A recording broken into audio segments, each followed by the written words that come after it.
तुम्हाला वाटतंय का इथं हुरडा खाऊन विदर्भावर अन्याय होतो? नाही, असं मला वाटायचा विषय नाही. असं होऊ नये यासाठी मी सावधान खबरदार करतो. विदर्भ मराठवाडा वैधानिक विकास मंडळ, आता इथून एक पत्र चाललं, उत्तर येत नाहीये. आज मी आमदारांच्या सह्या घेऊन ही आग्रही मागणी करणार आहोत की आमचा हक्क आहे. वैधानिक विकास मंडळ हे 371(2) नुसार आमचं संरक्षक कवच आहे. तुम्ही जर हे संरक्षक कवचच काढून टाकलं तर जो निधीचा उपयोग आहे तो विदर्भासाठी होणार नाही.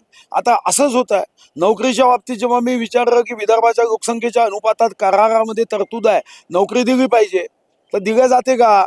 तर ते सांगताय की वैधानिक विकास मंडळ अस्तित्वात नसल्याने यावर आम्ही भाष्य करू शकत नाही. निधीच्या संदर्भामध्ये दाखवताना, अर्थसंकल्प देताना निधीचं समन्वयी वाटप दाखवलं जातं, पण तसा खर्च झाला का याची यादी मी मागितली जाते, तर त्याचं उत्तर येत नाही. आणि म्हणून मी आग्रही भूमिका मांडली की विदर्भामध्ये येऊन हुरडा खा, अतिथी देवो भव.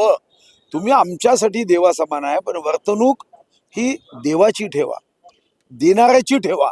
तुम्ही इथे येऊन हुरडा खाऊन वापस जाल तर हे विदर्भाच्या आणि मराठवाड्याच्या जनतेवर अन्याय करणार आहे. आणि या दृष्टीने माझा आग्रह राहिला की ज्या विदर्भामध्ये, ज्या नागपूरला मी हृदय मांडतो, देशाचं हृदय मांडतो, त्या हृदयस्थानी बसून जर आम्ही सर्वंकष विचार केला नाही, या विभागातील आमच्या आदिवासी बांधव बंधू भगिनी असेल, अनुसूचित जाती जमाती बंधू भगिनी असेल, इथं असणारा मोठा वर्ग हा गरीब आहे. आजही आमच्या विदर्भात 125 जे तालुके ह्युमन डेव्हलपमेंट इंडेक्स मध्ये 60 आमचे आहे. तर म्हणून मग अन्याय करू नका ना. तुम्ही उद्योग पुणे विभागात, रस्ते पुणे विभागात, 11 लाख कोटीचं काम मुंबईकडे, मग आम्ही काय करायचं? म्हणून वैधानिक विकास मंडळ पाहिजे, ते संरक्षक कवच आहे. भाऊ, तुम्ही निधी संदर्भात म्हणाला, एका गावामध्ये सीमावाद निर्माण झालाय. इथलं गुजरात सरकारनं थेट 500 मीटर आत येऊन स्वतःचे बांबू ठोकले आणि म्हणून गावकरी आक्रमक झाले. पालघर घुसखोरी करते असं गावकऱ्यांचं म्हणणं आहे. मग असं कोणी बांबू ठोकून आतमध्ये आले असेल तर त्याचं उत्तर महाराष्ट्र सरकारने दिलं पाहिजे. त्याचा गुजरात महाराष्ट्र असा वाद नाही, हा सामान्य वाद आहे. याला काही एखाद्या पक्षाशी जोडण्याची आवश्यकता नाही. आता चंद्रपूर जिल्ह्यामध्ये 14 गावं, तेलंगणा आणि महाराष्ट्राच्या वतीने 14 गाव, त्या 14 गावामध्ये 2-2 सरपंच आजही आहे. पण जेव्हा गावकऱ्यांना आपण विचारतो तर ते आग्रही नाहीत, कारण त्यांना दोन्हीकडच्या योजना घेता येत आहेत. त्याच्यामुळे ते म्हणतात की आम्हाला आनंदी आहे, तुम्ही काय एक फूल दो मागी है तो हमको क्या चिंता है. भाऊ, अशी तुम्ही अडचण निधी आहे. संदर्भात म्हणालात, एकीकडे आपण जर पाहिलं तर अब्ज अनेक कोटी रुपया मुख्यमंत्री सहायता निधीमध्ये गोळा झाले, पण माहिती अधिकारातून असं प्राप्त झालं की ऑक्टोबर महिन्यात फक्त जे पूरग्रस्त शेतकरी आहेत त्यांना फक्त 75,000 रुपये दिले गेले. नाही, मला माहित नाही. फक्त एकच गोष्ट आहे की मुख्यमंत्री निधीमधून आपण पूरग्रस्त शेतकऱ्यांना मदत, हा त्या मुख्यमंत्री निधीच्या सहायता कक्षाचा साधारणतः उद्दिष्ट नाही आहे. त्यासाठी सरकार आहे, NDRF आहे, SDRF आहे, मदत पुनर्वसन विभाग आहे.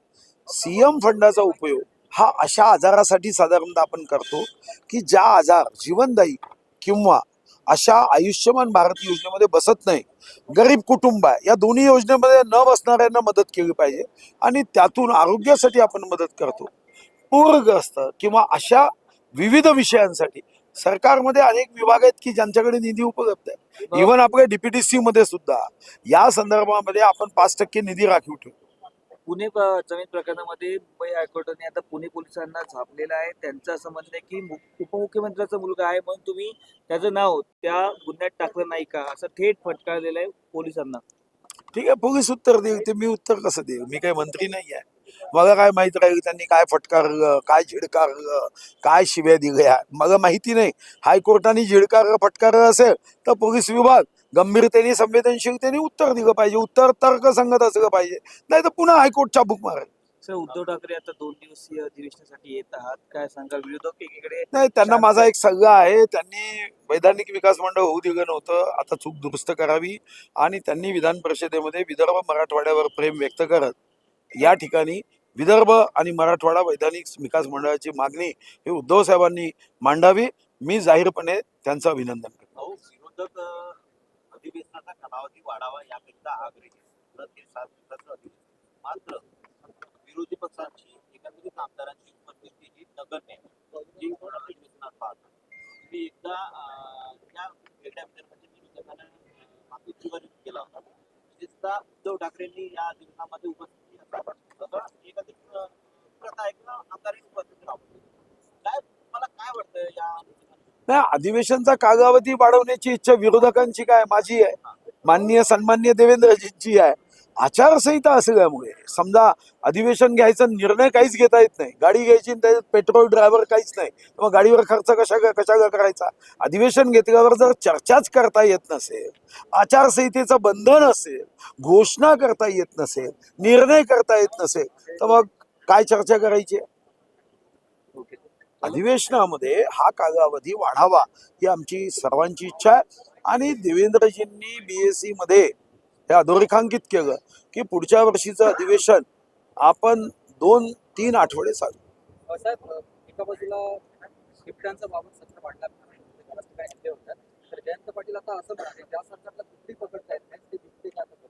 नाही, ठीक आहे, ते कधी कधी अशा पद्धतीने वक्र पूर्ण ते बोलावं लागतं.